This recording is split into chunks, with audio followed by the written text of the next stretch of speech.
Okay, hello everyone. Welcome to this last edition of the COMSOC video seminar for this year.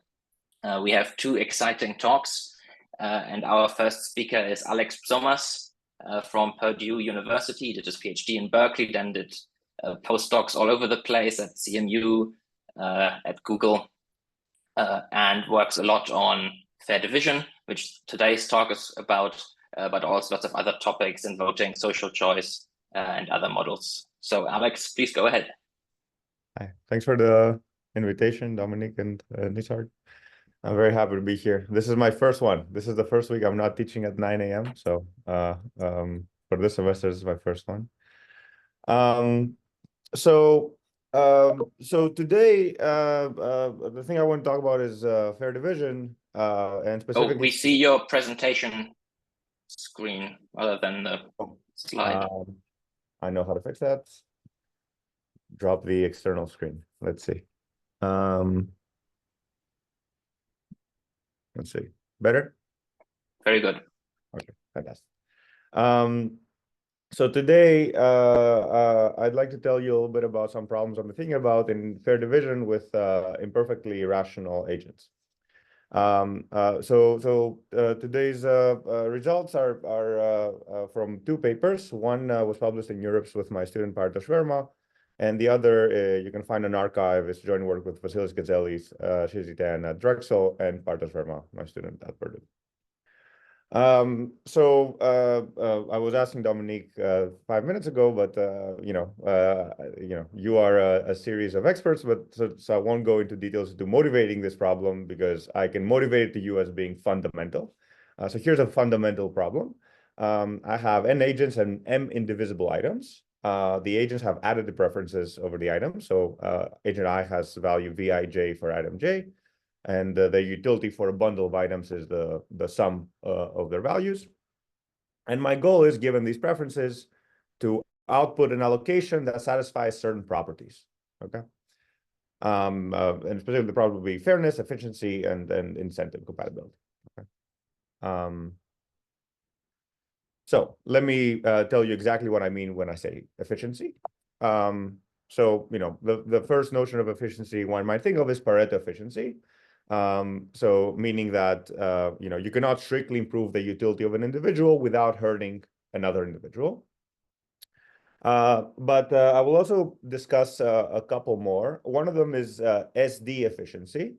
So we say that an allocation SD dominates another allocation if you put them side by side, the top in X is better than the top in Y, and the top two are better than the top two, or the sum of the top two, and so on.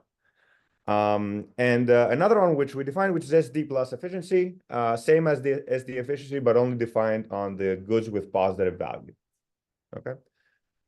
If you haven't seen the later two, some quick observations. SD plus implies SD, but not the other way around. So if something is an SD plus efficient allocation, is also an SD efficient allocation, but that's not true in the other direction. The simplest example to see this is two agents with two items. The first agent likes both. The second agent only likes the second one, and you give the first one to the first agent and the second to the second agent. That is SD efficient, but it is not SD plus efficient. And the second note is, Pareto efficiency implies SD plus efficiency, but not the other way around. So in a Venn diagram, you have Pareto, SD plus, SD. Okay. So when I say efficiency, I'll mean one of these three things. Fairness, another thing you might want in this context is for your allocation to be fair. Of course, you would like for your allocation to be something very strong, like envy-free. That means that the value of everyone for their own bundle is better than their value for someone else's bundle. I assume the majority of the people in the audience know such things do not exist. For example, if you have one item and two agents that want it, you can't have an envy-free allocation. So we relax this notion. A very popular relaxation is EF1, envy-freeness up to one item, that satisfies the following thought experiment. Well, I would like my allocation better than yours if I could go and break one of your items. Okay, so if I could go and destroy something you own, there's something I can destroy that I'd be happy. Okay, and EF1 allocations do exist. In fact, like very nice, clean algorithms give EF1 allocations, like envy cycle elimination, round robin give EF1 allocation. Finally, the last property I want to discuss is instead of compatibility. So an allocation mechanism is truthful if an agent cannot strictly improve their utility by misreporting their valuation. Okay, so typically in the context of fair division, when we use the word truthfulness, we mean the following: for every agent I, for every valuation profile VI, and every possible lie BI, and every single thing the others might be, V minus I, your utility when you say VI is better than your utility when you say BI. Okay. Fantastic. So what do we know?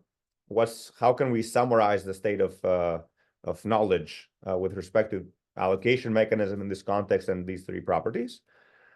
If you want truthfulness and efficiency, the only Pareto efficient and truthful allocation rule is a serial dictatorship, say for two agents.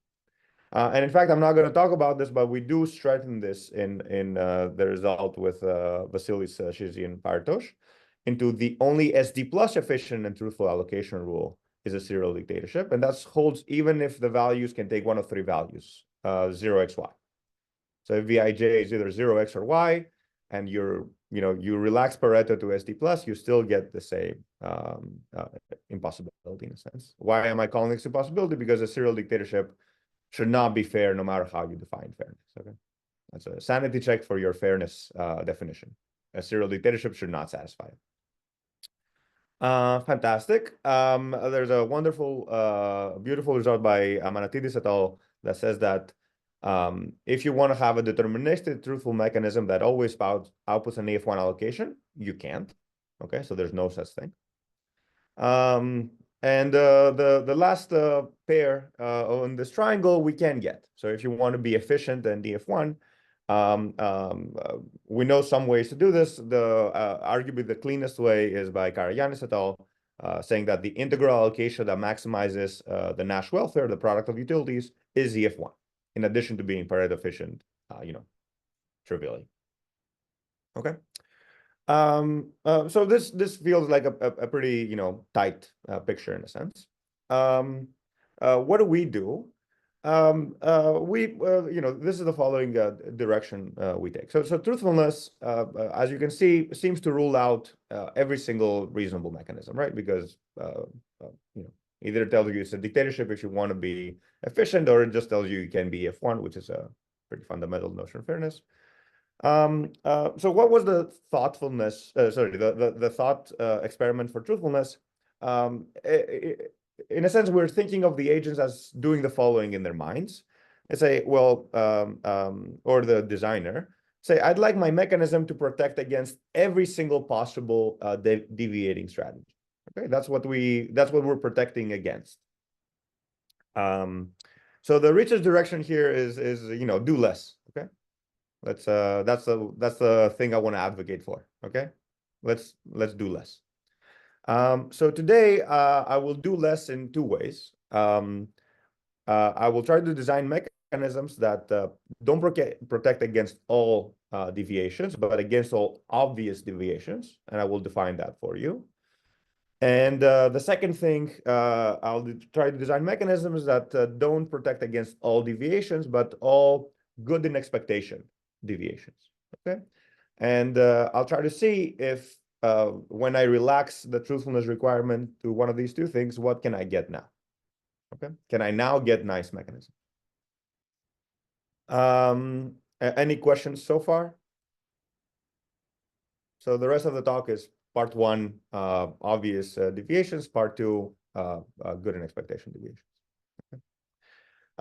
So part one, not obvious manipulability. This is joint work with Pareto Sharma, published in Europe's 2023.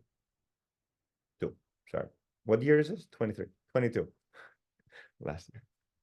Okay, so what does it mean for a mechanism to not be obvious to manipulate? This is a definition by Troy and Morrill from I believe EC 2020. We'll say that a mechanism is not obvious and manipulable, or NOM, from now on, if for every agent and every honest private type VI and possible deviation BI, their worst case utility or their best case utility doesn't improve, or both don't improve. So one, I needed that if you take the minimum over what everyone else can say, that minimum doesn't improve. And if you take the maximum over what everyone else can say, that maximum cannot improve. Okay, so you're looking at the extreme scenario. You're not taking a for all quantifier in front of the me minus I. You're only looking at the max and the min. Okay, so you only want these two to not change.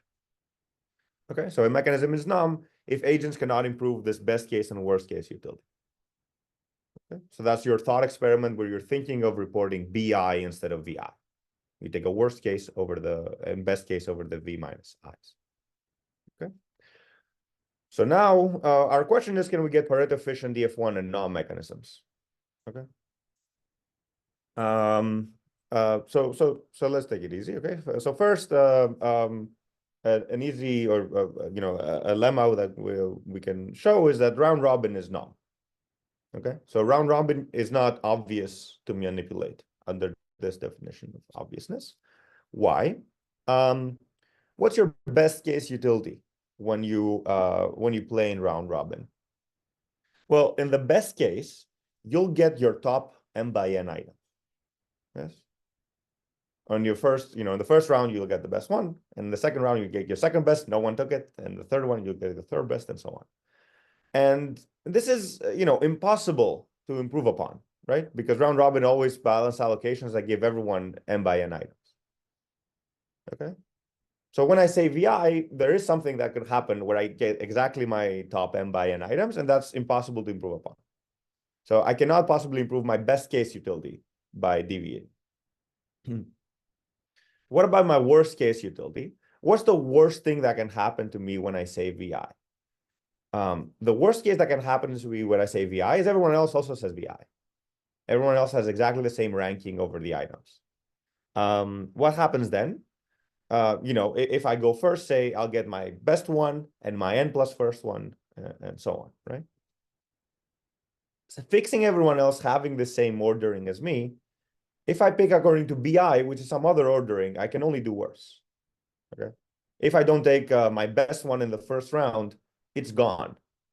I can never get to take it again. Okay? So that's the proof sketch. So both best case and worst case utility you cannot improve upon by misreporting in round robin. Okay. So that already shows that you can have num in EF1, which says you can do something better than truthful in EF1, which is impossible. Okay. So this already allows you to bypass the negative result of manipulability. Okay, fantastic. So now let's do num EF1 and PO. And I've already discussed maximizing Nash welfare. So if maximizing Nash welfare happens to be num, we're done. Okay. Fantastic. Unfortunately, this is not true. So not only does maximizing Nash welfare is not num, every single rule that tries to maximize the number of agents having positive utility is obvious to manipulate. Okay. So even for two agents, if you normalize the valuations that add up to 1 and run a deterministic mechanism that can do many things, but if exposed to maximize the number of agents having positive utility, that rule is obviously manipulable. Okay. So as a corollary, you get that maximizing Nash welfare, which is scale free, so the normalization doesn't affect it. If you want a mechanism that outputs the Nash welfare, exposed Nash welfare optimal allocation, it's obviously manipulable. Let me show you roughly the intuition for this. Let's do it for two agents and two items. And say that I'll do for a deterministic mechanism, say without loss of generality, if both agents say they want the first item and only the first item, agent 1 gets it. Okay, that's without loss of generality. Deterministic mechanism needs to break ties in some way. So now let's consider what happens if the first agent has value 2/3, 1/3. Okay. What's the worst thing that can happen? Well, the worst thing that can happen is that the second agent has value 1/0, right? Because our mechanism tries to maximize the number of agents that have positive utility at the end. Well, there is a way to give both agents positive utility at the end, and that's this way. The first agent gets the second item, and the second agent gets the first item. So that gives both of them positive utility at the end. That's the only thing you can do to give them both positive utility at the end. But it's straightforward to see that if the first agent misreports to 1, 0, then no one can take away that item, no matter what. Okay. Because again, like if the other agent says 1, 0, then the mechanism has been defined to break ties in favor of the first agent. And in every other scenario, in order to give positive utility to the first agent, you would give them the first item. So that improves their true valuation from 1/3 to 2/3. Okay. Great. Okay. Fantastic. So okay, so I haven't answered the question. So we can do norm plus CF1. It's unclear if you could do norm plus CF1 plus efficient. And our main result is even though M and W doesn't do it, there exists a mechanism that does this. Okay, there's another mechanism that satisfies all three. And in fact, there exists a black box reduction. It's not just a mechanism. So if you give me something that's PO in EF1 or FPO in EF1, say that's an algorithm A star, I can query it and in a specific way and get something that's PO or FPO, whatever it was, plus EF1 plus norm. Okay.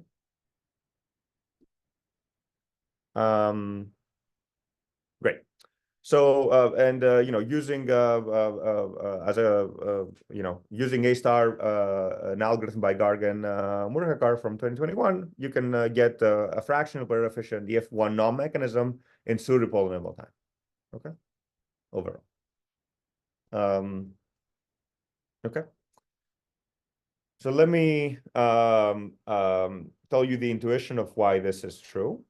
Let me define something for you before I do that. So let EF1 IVI be every single possible split that's EF1 from the perspective of agent I with valuation profile VI.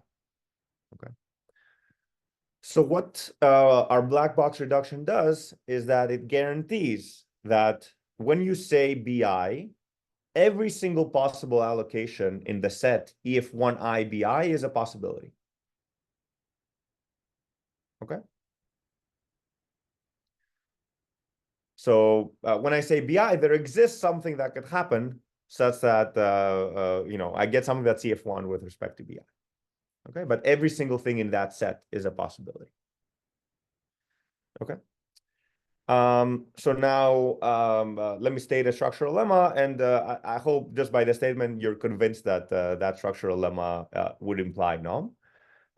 Is that if I have if I'm agent I with true valuation VI and considering a report BI, the worst case in the set EF1 let me try to the worst case in the set EF1 IVI is better than the worst case in the set EF1 IBI. Okay, with respect to, again, the worst case with respect to VI. Okay. So when I say VI, there's a set of allocations that are all EF1 with respect to VI. If I say BI is some other set, and in this case, my least favorite allocation is better if I say the truth than I lie. Okay. That's the lemma, and I hope you can see how if I magically manage to output to have every single thing in that set of possibility, now the worst case part of the norm definition would be satisfied if this lemma is true. Okay, this lemma does happen to be true. Okay, that's all I wanted to say about norm. Any questions so far? I guess we can take the questions at the end. How am I doing on time, Dominic? 4 minutes left. Okay, that sounds about right. So let me very quickly tell you about this ongoing work with Vasily Shizy and Partosh on Bayesian set compatibility. Okay.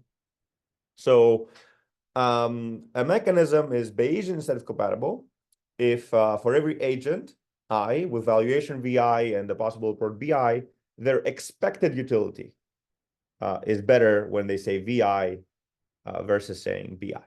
Okay. And here the expectation is taking over the randomness of everyone else, right? So I'm assuming I give you some distributions D1 through DN about where people draw their types from. I'm saying, well, in expectation over everyone else, playing the truth, I'm better off saying the truth. Okay. And by the way, this is a standard notion of instead compatibility in say auctions, right? As opposed to fair division, where you would take a for all quantifier in front of V minus I. Okay, so again, now I can ask BIC. Okay, can I get BIC plus CF1? Okay, I cannot get truthful dominant strategy plus CF1. And the result is that you can. So again, round robin with a twist is BIC. Again, I need to have a quantifier in the front of the priors. This is true for all neutral priors. So what's a neutral prior? A prior is neutral if every ordinal ranking is equally likely. Okay. So a variation of round robin where you pass on items that you don't value is BIC. What's the intuition? One can think of the interim rule. So I want to think of the probability that I get item J when I say report BI. Intuitively, this interim rule only depends on the position of the items, not on the valuations themselves. And also intuitively, the probability that I get the thing that I rank first is larger than the probability that I get the thing I rank second. Okay, so these positional interim rules are monotone. Okay, so combined, all these facts should perhaps make it intuitive for the set of experts in this room that round robin should be BIC. Okay. Fantastic. So now let me do the same trick again. I want to be, BIC plus CF1 plus PO. And I would say, okay, let me try M and W again. That's my favorite, that's my favorite rule. Unfortunately, once again, M and W is not BIC. Even for uniform priors. And in fact, there's a pretty strong impossibility result. So if you look at the mechanisms that are BIC for the uniform prior, you cannot be exposed maximizing some welfare function F, like any welfare function F. And F has some mild condition. Of course, it's anonymous, strictly monotone, satisfies BQ delta. Okay, but as a corollary, you get like M and W cannot be BIC, even for the uniform prior. And in fact, you cannot be BIC and FPO if you're fulfilling. A mechanism is fulfilling if whenever someone wants more than n items, you give them a positive utility. Okay. If there's n agents and I desire more than n items, you just give me something. Okay. So any mechanism that satisfies this cannot be BIC and FPO. Okay.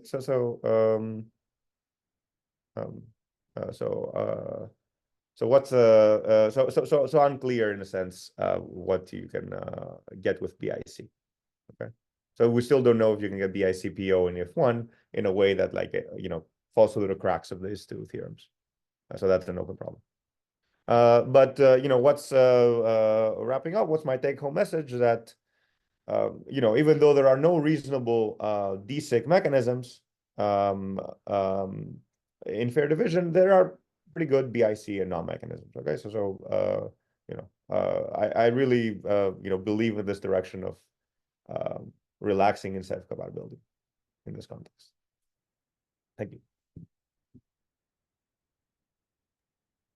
Thank you very much. Let's give a round of applause to our speaker.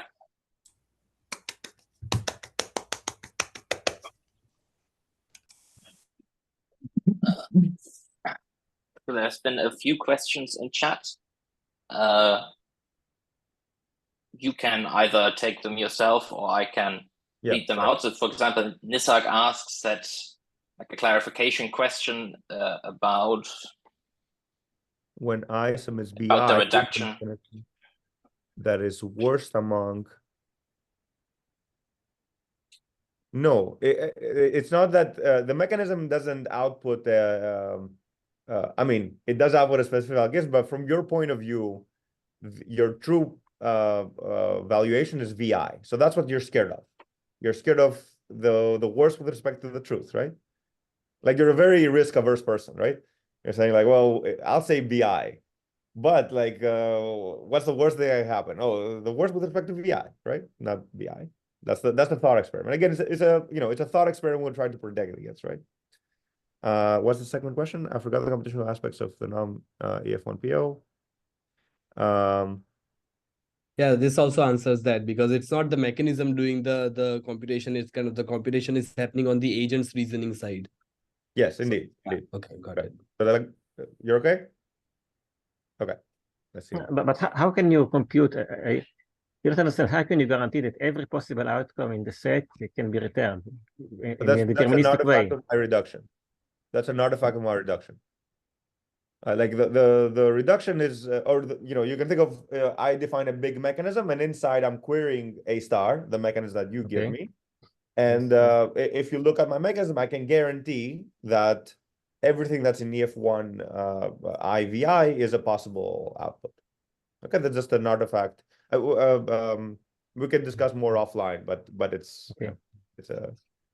And to be clear, you don't in the reduction need to compute these entire set. It just No, just comes up sort of in the analysis of the thing. Yes, indeed. It comes up in the analysis. The reduction itself is 20 lines of code.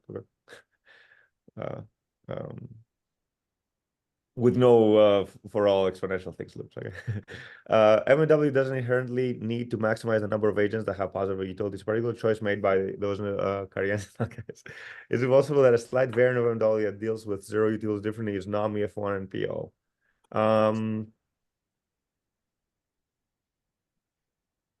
That is a possibility. Of course, define slight variant. Maybe my reduction is a slight variant. Right, exactly. I was about to ask about that. So I mean, like, when everybody can have positive utilities, it does M&W, and only differs when it's impossible to give everybody positive utility. And I was actually going to ask, so if you plug M&W into your reduction, like, does it do something like that? Or? So it will do M&W when it's possible to give everybody positive utility? So my reduction, let's see. It will not get to the point that it calls M&W. Let's see. It's been a while. So it still works. Okay. So M&W, even in the way it's defined, it still works. So for the negative result not to go through, it means that I don't call M&W in instances where people get zero utilities. So I do something else. You can think of it this. Okay, yeah, good. Yeah. But certainly I can adjust things. It's just like slight variation. Of course, you can say the slight variation is adding all these extra steps that my reduction is doing, because they are like, they're not complex in the, like, I'm not running any fancy optimization methods or anything like that. It's really some like 3-4 cases that have to do with how like the positive items overlap. Okay. So intuitively, I guess this was asked so much. If the set of items that are desired overlap a lot, then I just call the black box. But if they don't overlap a lot, I just deal with it locally. Okay, that's intuitively how I think of this. That might also be relevant to the question I asked, which is that you have this reduction that on first sight just adds an extra axiom to a given mechanism. But I assume there would be downsides. Is it like strictly better to use it, or can you think of any properties that might go missing if you use your reduction? I mean, you won't maximize the number of agents that make possible utility for one. But you get norm on the other hand. Okay, so the reduction is not computationally or programmatically a big overhead. So in my view, you're 5 lines of code and getting norm. Okay. Okay. And I can it could be things like. Sorry, go ahead. It could be things like monotonicity properties, or I think Nash is non-bossy, and then after the reduction will be bossy. Not that that's necessarily a terrible thing. I see. Yeah, no, I can answer this question that fast, but I can only show you that it maintains PO in F1 or FPO in F1. So I'm not sure what happens to other, nice axioms. Okay, did I answer everything? Any other questions? If anyone wants to say something out loud, feel free.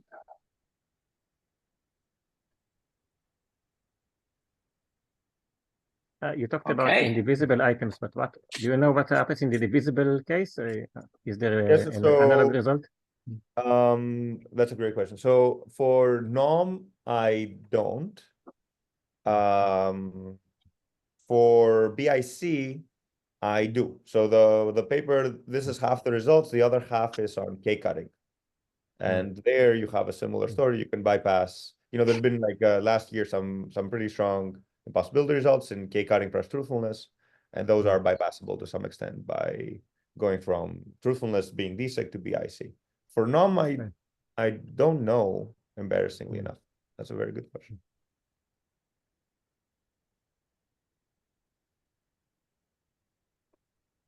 Okay, great. Thank you very much. We're now going into the break. This is a 10-minute coffee break where I will give you a random breakout room where you can chat to other participants, or you can decide to have coffee on your own. And then we'll be back for the second talk by Paul Gölz in 10 minutes at 44 past the hours. See you then. All right, welcome back, everyone. For our second talk, this is given by Paul Gölz, who is currently a postdoc at the Simons-Laufer Institute in Berkeley, and is going to talk about generative social choice. Thanks, Dominic. Hi, everyone. My name is Paul, and I'm here to present some joint work on generative social choice with a bunch of wonderful Harvard faculty, not faculty, people, some of them faculty, and some of them are even in the call here. So my collaborators are Sarah Fish, David Parks, Ariel Procaccia, who is on the call, I've seen, Gili Rusak, Itay Shapira, who I've seen, and Manuel Bütrich. And generative social choice is a way that we envisage for building AI-enhanced social choice processes that are open-ended. And over the next couple of minutes, I want to unpack what I mean by that. And so let's maybe start with a part of the title that we all understand, social choice theory. The way that I see it, social choice theory gives us some very elaborate and nuanced takes on how society can choose between multiple alternatives, but with a caveat that this only works if the alternatives are reasonably well-defined beforehand, and typically are few. So an example that comes to my mind is the referendum on Brexit, where there were two different options, two different alternatives on the ballot, either staying in the European Union or some break from the European Union, whatever it might look like. But one of the things that seems pretty common to social choice processes is that they're not open-ended. There was no way in which we would just all wake up the morning after the referendum and be surprised that a third option had won. Say maybe negotiating with the European Union, and if they can offer that concession, then they will stay in. Otherwise, they will pursue a Norwegian model. That is, to my understanding, to my layman's understanding, maybe that would have been an interesting part of the decision space of the United Kingdom. But this was taken away once the United Kingdom had locked itself into this specific decision structure. And we do think that this is a quite general theme, that there are a lot of situations where you might want to take societal decisions, but you don't even foresee yet what the nice compromise is, what the possible common ground would be. And we would like to have social choice processes that can step up to this task. And this is a bit the vision underlying this talk and this project. So if indeed you want to build social choice processes that have this open-ended quality, then we see two challenges. The first challenge is nearly tautological. If you want a process to generate unforeseen alternatives, then you need some element of your process that can actually come up with these alternatives. And so we call that the generative part of the process. And here I've abused DALL-E to produce an image. I think what's being created here is a new kind of ice cream that to me doesn't seem particularly appealing, but maybe to society it will. And that's the point. Generation is not the only capacity that your social choice process needs, though, because one of the challenges is that you don't just want to generate any new alternatives, you want to generate the new alternatives that really are more desirable for society. But if these alternatives are unforeseen, you never had the chance to ask people whether they actually like them or not. So you need some way of actually dealing with the fact that you don't know people's preferences for these alternatives that you care about most. And so there needs to be some second element of extrapolating preferences. We call that in the language of machine learning a discriminative element. And here I'm illustrating this with this crystal ball, which predicts that the person will like the weird ice cream, which is good news. And what's really exciting is that even though both of these capacities seem kind of mystical in my illustrations here, AI has gotten to a point where arguably, and to some approximate degree, it might be able to play both of these roles. This leads us to a framework that we define, which we call generative social choice. And generative social choice is a framework for designing AI-enhanced social choice processes that are open-ended. This framework breaks down the design into two interlocking components. The first component is one that should be quite familiar to us as social choice theorists. So for that, you start by defining capacities that would be really useful for your design. And I'm illustrating this here with a black box with a magic hat because some magic thinking is involved. But we mathematically write down a sort of oracle that would be really useful to have in the design of a social choice process. And then from then on, it's just social choice. You build a voting rule, you build an algorithm around this black box, and you show that if the black box does its job, then so will your voting rule. Your voting rule will satisfy some desirable axioms. But that, of course, is only half of the story because we don't have the magic boxes lying around. So because of that, there's a second component of implementation and validation. This begins with the fact that you need to build subroutines that actually can take the place of these magic oracles. So those can include everything, but in particular, those will typically include some AI, some large language model part. And this is why now the black box has robot arms. But of course, it's not enough to just implement them either. You need to empirically validate and see whether the implementation actually matches the specification to a reasonable degree, and where the process, when you swap out the perfect magical oracles for imperfect practical ones, still keeps some of its properties. But we do think that if you come up with a process in this way, it comes out in promising ways from the first component from a perspective of theory in an idealized setting, and in the second component from an empirical point of view, that this is a really desirable way to guide the design of a priori unprincipled a priori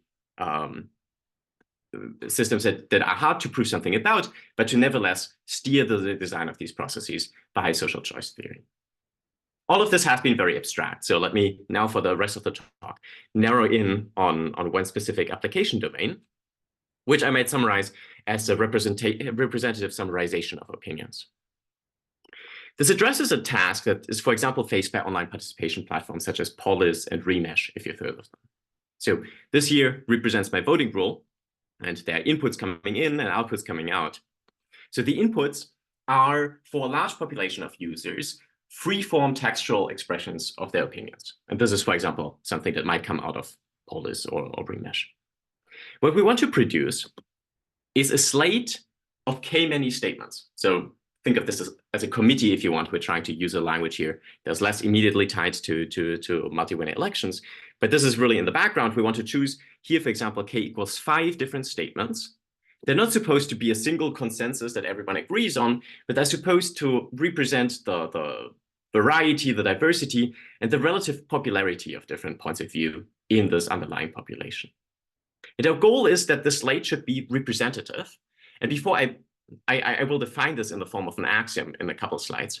But I first want to give you this image that we have in mind for what our goal really is. So the image is that we would want a slate, for example, here consisting of 5 different statements, where each of these statements represents an equal-sized block in the population. So for example, this red statement here corresponds to these 3 agents in the population.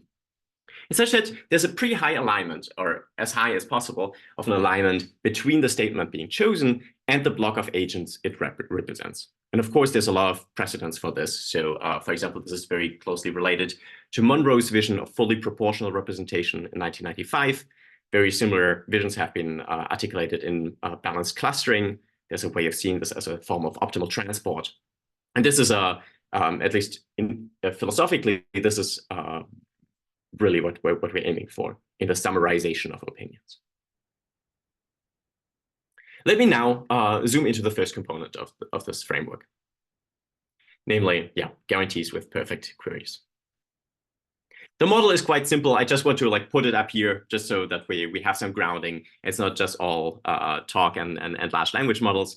So the model that we think of has a set of agents. it has a set of statements, capital M. And this here, like even though the math is nothing fancy, I think this is really one of the distinguishing factors, because we don't want to assume anything about the set of statements. It could be very large, it could be structured or unstructured, it could be infinitely large if it need be. And then, of course, we have an integer which tells us how large we want the slate to be, k. Each agent I in our model has a cardinal utility for each statement. We will denote this by UI alpha. So we're in a quite general setting. We started in an earlier draft just considering approval preferences, but we found that this additional expressiveness was really useful. And now the key is that a voting rule, which we'll also refer to as a democratic process, has to produce a multiset of k-many statements, with the twist that it does not simply have access to the set of statements capital M or to these utilities UI alpha in its input. Instead, it has to communicate with them through Oracle queries. And this makes sense because, as I've said, the set of statements might be incredibly large. So there might not be a good sense to pipe all those sentences in the English language in the input of an algorithm. Instead, the algorithm has to seek them out through these queries. So let me then talk about the queries that we're using. There's a discriminative query, which is pretty straightforward. So magic black box, we feed in an agent I, we feed in a statement alpha, and this black box is supposed to tell us the utility of the agent for the statement. The second query is stretches the suspension of disbelief a bit more that you find this magic box lying around. It's a generative query, which takes in an entire set of agents, capital S. It takes in an integer R is for rank. And then what it's supposed to do is that it's supposed to give us a statement alpha such that the rth largest utility among S for the statement alpha is as large as possible. So for example, if R is the cardinality of S, then it's supposed to return to us among all the possible statements, the statement that maximizes the minimum utility, which is something that I think is quite familiar to us as social choice theorists. But there's also some sort of interpolation where from this maximum perspective, if R is the cardinality of S, if you make R smaller, then you're willing to find statements that make some subset of your population pretty happy, but others you're no longer responsive to. And so this gives this generative query a lot of power. And now finally, I've defined the model. Now I want to talk a little bit about the axiom that we're mainly targeting. And we call this axiom balanced justified representation. And so we're adding to the proliferation of different axioms that end in JR, BJR is now ours. We don't do this just to increase the chance of confusion with PJR, but because we've been playing around with this application domain for some time. And we think that BJR is a very nice way of capturing this vision of a Monroe-like proportional representation that we have in mind. Let me walk you through how we define BJR. So a slate of statements, K, is a slate of K statements satisfies BJR if there exists a balanced matching of the agents. And balanced just means that every statement has the same number of agents matched to it up to rounding with the following properties. That, namely, for no coalition of n divided by k, I guess, rounded up agents. So for example, these three people here. And for no statement, for example, the statement here, the yellow statement that they dream of, that they wish they had, but they don't have. And for no threshold of satisfaction, theta, threshold here being mild happiness, it is the case that every agent prefers the statement that is assigned to them at most this level of threshold, theta, but prefers the statement that is in this cloud bubble here strictly more than at a level of theta. So this is a definition that should echo a lot of other definitions in this space a whole lot. So for example, Dominic and Piotr, your definition of FJR and so on in additive utilities has a very similar quality in terms of this theta of theta. Yannick and Marcus have very similar axioms. But there's also something quite unique to that. And I think this requiring this balanced matching and benchmarking people's utility not relative to their most favorite statement on the slate, but instead with the statement that they're matched to, that really changes the equation a bit. And I think this is a way of strengthening JR that is quite different than the typical trick of going from unit demand utilities to additive utilities. Here we're kind of staying in a unit demand setting. And I'm quite excited about this. I can't go more into this. I see that time is ticking very fast, but I would love to talk more about this. And this is also something that we're still just digesting. Okay, but now let me talk quickly about how we achieve BJR. It's not actually all that magical. There's a lot of greedy algorithms floating around in this literature that all have a very similar flavor. So we have another variant of this, and you can think of this either as a strength or an extension of greedy approval voting or of the greedy Monroe rule. But if you run this in a classical social choice setting, then you will get BJR. And you can run this in our setting using the oracle, and then still be polynomial time, have a running time that's independent of the size of the set of alternatives, thanks to these queries. And then you will also get BJR in this idealized setting with oracle queries. I should also flag that there's a whole lot of other theory, maybe more novel theory that is happening in the paper, where we've really asked the question of, well, how would you solve this problem if your generative queries cannot take in arbitrarily large sets of agents? And we find impossibilities, but possibilities and structural conditions that will allow to satisfy BJR in this setting. But I will not further touch on this in this talk. Instead, I want to use the remaining 5.5 minutes to talk a bit about the more implementation and empirical side of things. So let me start with this discriminative query, which we've defined. Let me swap around a couple of words and let me turn this into a robot rather than a magic hat, just to signal that now we're on the implementation side. So now, for example, of course, we can't just feed in an identifier of an agent, but we actually have to feed in a description. So maybe the entire transcript of interaction that an agent has on the platform to give the LLM as much chance to predict the agent's preferences as possible. And we're predicting UI alpha. The implementation of this discriminative query is actually fairly simple. Namely, we have a single prompt that we've carefully chosen that we submit to the base model of the large language model GPT-4. Base model means that this model is not has not been fine-tuned for chat interaction, but it's actually a more basic form of prediction that tries to just predict the next token in a text, but without really being narrowed in any specific format of text, if that makes sense. And we use some standard techniques, so for example, few-shotting. So when we try to predict the utility UI alpha, then we give it previous examples that the user has already rated of statements and their rating, and we find that this increases the accuracy and the level to which the predictions are calibrated. And just to flash one slide here of evaluation here, I will talk in a little bit and hopefully in enough time about where this data comes from, but we're evaluating here on real-world data. We have a confusion matrix here where 0 to 4 are different levels of agreement ratings.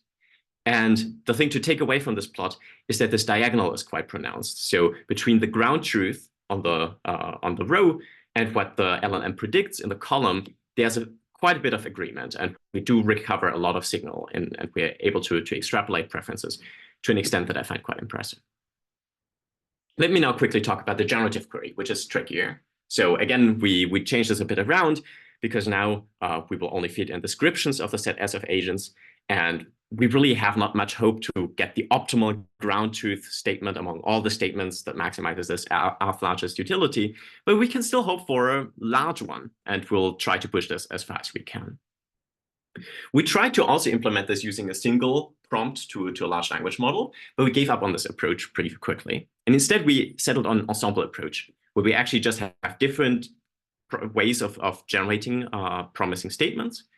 And then we use the discriminative query to evaluate this objective of the alpha largest utility, and we take the one that seems to perform best. Validating this is quite tricky because, for example, we don't have access to the ground truth optimal response. And it's also very expensive to validate, which is something I have not appreciated for quite a bit of time. But just to show you one little nugget from our evaluation here, this is a sort of toy model of our ensemble where we have 4 different generation processes. And on the y-axis for each of them, in different experiments, we plot this alpha largest utility. And you can see quite clearly, I find, that if you go to the ensemble that just takes the best out of these 4 approaches, you will get very high ratings much more reliably than if you just settled for any one of these approaches, even the best one here on the side. And so, for example, this one here uses a nearest neighbor clustering. So even these approaches that go into the ensemble can be quite sophisticated.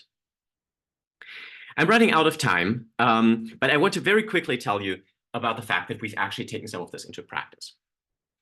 Because we've been part of a grant program by OpenAI on democratic inputs to AI, for which we promised to run a real-world study on people's preferences on the extent to which chatbots should be personalized to the user. Here you see a user interface that we've developed. And I won't go into all the details, but we took a representative sample of 100 US residents stratified by age, gender, and race. We squeezed all the information out of them that we could on their opinions about chatbot personalization. We ran our process and we got a slate. I will not tell you about what's on the slate.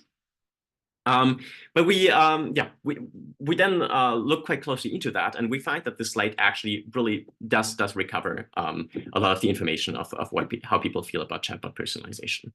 Just to give you one little indication that maybe things are going well, there's a very complicated validation of this that we're doing, where we're selecting a fresh representative sample of US residents, 100 again. We get their rating for all of these 5 statements, and then we do this kind of Monroe matching, a balanced matching between agents and their statements. And now if we look at the utility, at the agreement that agents have with their assigned statement, we find a very high level of agreement. So 75 of our 100 participants say that they feel perfectly represented by their statement, and 18 more of them say that they feel mostly represented. So that, I think, is one indication. The slate does recover preferences about chatbot personalization in the real world. Let me conclude here. Maybe just zooming out a bit. The position where I feel like this project is, and maybe also the field is vis-a-vis AI and generative AI, is that these new tools, in my view, are just offer practical capabilities when it comes to navigating language, generating new text, making sense of meaning, that are very imperfect, but that I believe will just be too promising to long-term ignore. And so I think, for example, practitioners, I find it very hard to believe that in a few years, those capabilities will not be included into social choice processes, at least ones that are relatively low stake, like the ones in online participation. And that's exciting, but it also carries with it a risk that then processes will become very ad hoc, like this Lego house over here, which to me does not seem very legitimate, does not seem very robust. And it's just built in an ad hoc way because it's composed of ad hoc parts. And generative social choice, to me, is just one vision, but one vision that tries to articulate how the techniques that our field has developed, how our expertise can actually guide these processes towards being more legitimate and more robust and more principled. And I hope that whether through this vision or through others, our field can really make this impact. Thank you so much. I'm looking forward to your questions. Thank you, Paul. Let's unmute and give a round of applause.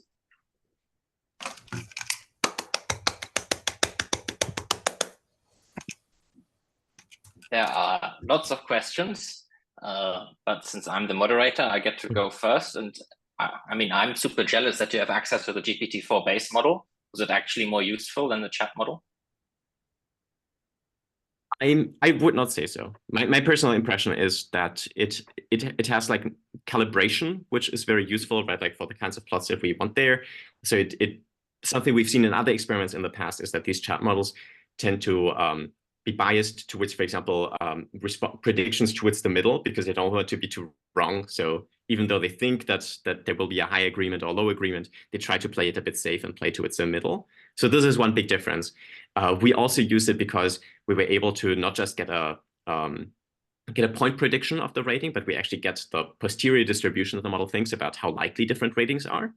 This, I think, with the newest turbo version of the chat model might also actually become available without the base model.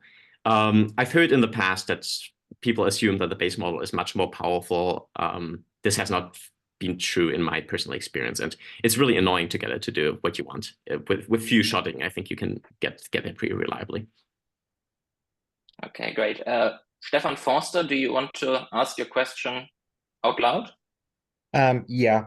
First of all, I really liked your approach. But I was wondering whether the extraction of utilities from a text corpus actually would increase the incentive of people making polarizing and non-compromising statements and not being open about their weak points, because that seems to decrease the utility of their statement, right? Can you just elaborate on what you mean by the utility of their statement? I mean, during the first phase, the discriminative oracle, right? That's also a deep learning thing, right? Yes, yes. I mean, very shallow because we just do prompting. We don't train anything ourselves. But yes, that's true. Okay, so but if people dare make statements, and the agent, I think the input was agents and their statements, right? I don't have the slide now, but no, sir. If I already have it up, I should. Yeah, and then there is the extraction of a utility for statement A by agent I. But if the statement doesn't that lead to, is that a statement of agent I, or is that just any statement? I'm not really sure about that during that phase. Yes, so what I mean here by statement alpha is a new statement that was generated, say, by the generative part. So maybe just to your question, so it's definitely true, right, as everywhere in social choice, that manipulation can pay off, and that they're really like well thought through, like very strategic actor might misrepresent their opinions or might exaggerate their opinions in the hope of ultimately swaying the process. I don't think I immediately see this specific danger that you're outlining, because, right, in a sense, what we're trying to do with this discriminative query, when we're trying to, for example, write the prompt, or maybe in the future when you're trying to train this, our only goal is here to represent your preferences as well as we can. And so maybe if I understood you right, you said that maybe you want to actually make your preferences more radical or more shallow just to get this model to understand them faster. And that's actually perfectly fine. I mean, hopefully you won't need this, but there's a large alignment maybe of what we're trying to shoot for and what you're trying to shoot for, if you're not trying to ultimately derail the process by pretending that you like things that you don't like, or that you're super single-mindedly set on one alternative than the other. If your concern is the latter, then yeah, we're in the typical Gibbard set of weight hell, and hope that people are enough steps removed from the decision that they won't just like brutally play the game theory to its end. Yeah, I would have to take a look at the paper. I think my point is more that maybe, unlike in deliberation, you maybe get a more of an incentive to lie and bullshit your way through. But I would have to take a look at the paper first. Yes. Yeah. Yes. Yeah. Thank you. Yeah. Alexander, do you want to ask your question? Sure. Nice talk. Thank you. How would you convince, or do you have an idea how to convince agents that the outcome is fair or unbiased in some way? That's tough. And I think one of the things that I often have on my final slide today, I wanted to make a different point there, is that I'm not going to convince anybody to like use this for like important decisions tomorrow. I think this question of legitimacy is super, super crucial. And any process where so much of the power is in black boxes that we know aren't entirely neutral, based on viewpoints, based on people, is a pretty tough sell. The best idea that we have for that is a sort of integration of this, or like embedding into more human processes. So for example, right, like with our second round of validation, we are doing a very, very mild version of like having humans actually verify, right? So like there's a part of the evaluation here that does not depend, for example, on the discriminative queries. We actually know what real people, when faced with these statements, say about their ratings. And so this is something maybe that takes some of the like black box and scariness out of this process, but only at the very end. And you could imagine doing that in different places. So for example, where this greedy algorithm right now just generates a new statement using the large language model, you could have people have a competition where they can submit their own statements, where they can vote on them, and where maybe the AI is just one of the sources of input, but it's never kind of just let out on its own and could propose something really bad that would get adopted because the LLM itself thinks that this is good. So I think there are ways of like in more classical, like iterative social choice process design to like take some more of this power visibly back to people. And I think that's very attractive in a way, but it also really reduces the scalability of the process, which is one of the motivations that I haven't spoken as much about. And I think finally, I'm not sure whether there's like a golden answer to this. Legitimacy is a big problem, and I'm pretty sure that there will be applications where this trade-off between legitimacy and scalability and open-endedness is worth it. But it's something definitely to see very critically and to think very hard about before this gets applied anywhere for something important. Yeah, thanks. Just one really quick comment. I guess the way I was thinking about it is, you know, the optimizers are optimizing over neural networks. The optimizers are next going to optimize over LLMs. So if you want to do like worst case, best case outcomes, maybe one day it's possible. I don't know. Yes, true. Piotr, do you want to talk? I'll ask a question instead. You for the validation, you said you recruited a different 100 people, which is, I guess, perfectly understandable.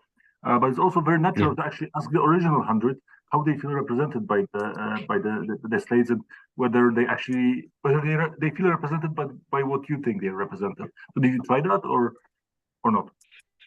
So we haven't tried that, mostly for logistical reasons. So we recruit our participants on a platform called Polis, which to my understanding is kind of like a mechanical Turk, but much fewer bots and much more representative. They check like people's credentials and care what they say about their age and gender and so on. And it is in principle possible there to try to get to reach the same people again. And I agree that all of these experiments that kind of ask, there's many other reasons as well why you might want to ask the same people again. But what you're saying is definitely true. And for example, a lot of the more straightforward validation for generation and for discrimination would be to actually produce some new statements and then see whether on them we predict correctly how the agent would have voted. And so for that, we also would want to go back to the same agents. We haven't done that. One reason is pretty simple. So the issue is a bit, you then are desperate to get these 100 people back in the room. So you probably need to invest a lot of time, and probably you really want to increase how much money you pay them, because every single person who you got once and who will not show up a second time hurts you and makes your results harder to interpret. And this is definitely something that you can do. And I'm sure you can probably get 100 in the first round and then get 60, 70 of them to show up again. And this would be super interesting. But then, you really need to fight to make this analysis as complete, as the coverage as complete as possible. We haven't done this yet. Sure. Thanks. Thanks for the question. Alex? Hi. Yeah, thanks for the talk, Paul. That was a very, very nice talk. My question is more, so at the end you said if you sample a fresh set of 100 people and you show them the slate, then they're very happy. My question was like, have you tried, I just want to understand what those numbers mean. Like if you show me a very silly slate, how happy would I be? Like, does that make sense? Yes, and I don't think we have quite enough data to to quite confidently tell you that there's no way to get. So I do think I'm quite comfortable calling the results non-trivial. So if you choose so for example, one of the things that we do in the first round actually that kind of fall a bit under the rug here is that to do this few shotting, we actually just have a set of statements that we cooked up with just a single call to ChatGPT in the beginning. We get people's rating. So the people in the first round, they give their ratings for all of these statements. And we do see that the agreement, if we say chose 5 of these 6 in any way, the best way or a random way, that then we would not at all have a similar level of agreement. But that in part is also because some of these statements are just unpopular. And one of the things that are not on the slate that we end up choosing, the slate of 5, are unpopular statements. And so I do think that there's a lot of good things that I can say there, and I think something real is happening here, and there is a real representation. We also go back through just the transcripts, and we find that the themes that make it to the slate are actually themes that are popular, and they combine themes, they add a popular theme to a popular theme. So from that side, I do stand behind these things. I think one of the big issues that we found is that people's preferences about chatbot personalization are just not very developed and very polarized in any way. And so in particular, statements that say, oh, you should be really, privacy should be guaranteed, and people should be opting in and opting out of personalization. This is an incredibly promising statement. In fact, 4 of the 5 statements have touched on both of these general themes of data protection and user control. And so it seems pretty easy to make many people fairly happy. And then there's like on the margins, like we find that people who say that one of these statements of this, like that I would classify as having the same 2 themes, perfectly represents some other statements only somewhat represent them. So there's still things happening, but I think what I would be most interested in is really repeating this pilot on a more polarized topic and seeing whether there, like we see these fissures more clearly. And so it's a very good question. Thank you. Okay, I see 2 more technical questions. Marcus asking whether BJR is formally related to other members of the JR family, and Yannick Peters asking that your approach treats utilities as lexicographic rather than additively. If you have any reactions to that. Yeah, so we've only started digesting really the relationship between BJR and the other axioms, which is maybe a strange place to be in after putting things in archive. We spent quite a bit of time like trying to relate these different notions of JR, and so it definitely, BJR definitely implies JR, right? So because if you just compare this to JR and even this kind of extension to cardinal utilities, kind of, for example, as Dominic has done in the past, if you didn't have this balanced matching, but you just took the most optimistic view, where when you compare whether an agent would want to deviate, you always assume that they're on their most preferred statement on the slate. That's when you get back JR. So in that way, this is a pretty straightforward strengthening of JR. That is the one clear connection. But then as soon as you move up the hierarchy, right, with proportionally justified representation, extended justified representation, all of these axioms start making these additive assumptions. And that is where I think they diverge rather clearly. We have examples where they are formally incomparable. Incomparability is something that I'm very confident to say. Questions about whether they can be together, like whether they're compatible, whether they can be guaranteed at the same time, that is a domain that I haven't thought about so much yet. But I think there's something different here. One of the things also, I had a discussion with Yannick Peters a week or 2 weeks ago. In one of their recent papers, they define priceability in a cardinal context, for example, quite differently from the definition that papers by you, Dominic, have for priceability. And if you take a notion of priceability that looks like theirs and you move that from additive set utilities to unit demand set utilities, I think you start also moving in a very similar direction, even though it's not technically, I think, kind of implied one or the other. So there's a lot of like, this axiom in my mind sits very solidly like in a network of axioms and has a lot of relationships. But I don't think it fits very neatly in any of these hierarchies or would be subsumed by any of the axioms that we know. Yes, maybe this also already touches on Yannick's point.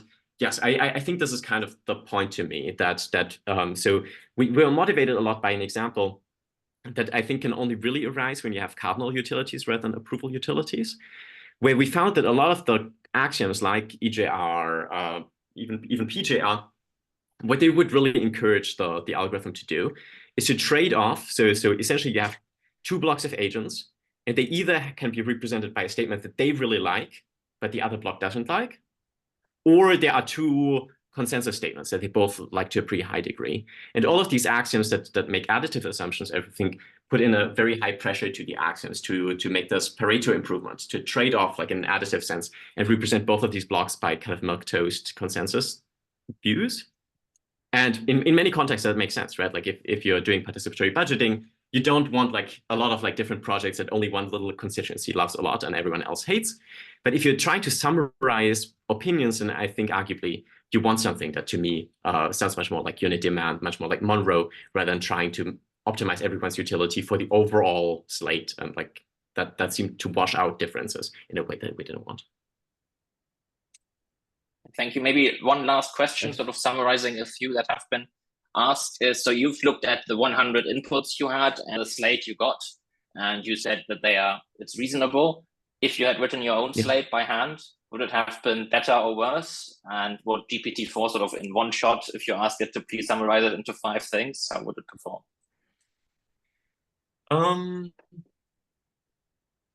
I would not expect something one-shotted by GPT to be as good. In part, this is also a bit it's a bit hard to compare. I would definitely expect GPT to do worse. I'm not sure whether entirely for the right reasons, right? So, for example, what we find here is a very big homogeneity of opinions around these themes of user control and privacy.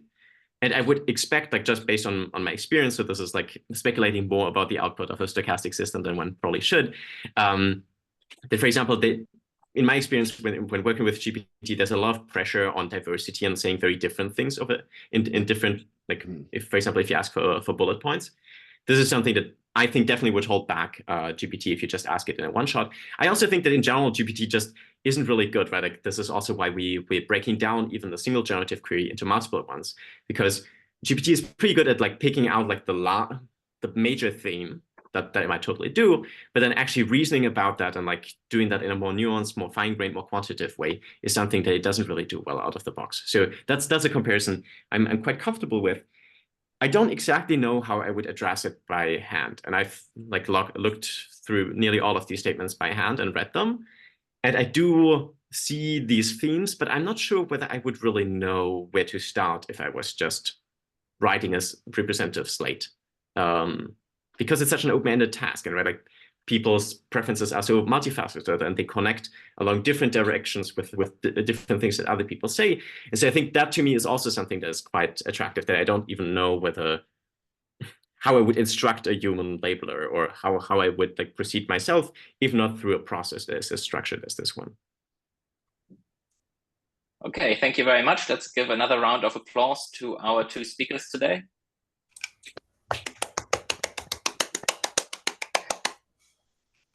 And thanks to all of you for coming. Our next meeting is going to be on the 18th of January in 2024, when we will hear from Ulrike Schmidt-Kreppelin and from Simon Rey about Preflip and its past and future. All right, thanks for coming. Have a good holiday season and see you then. Bye-bye.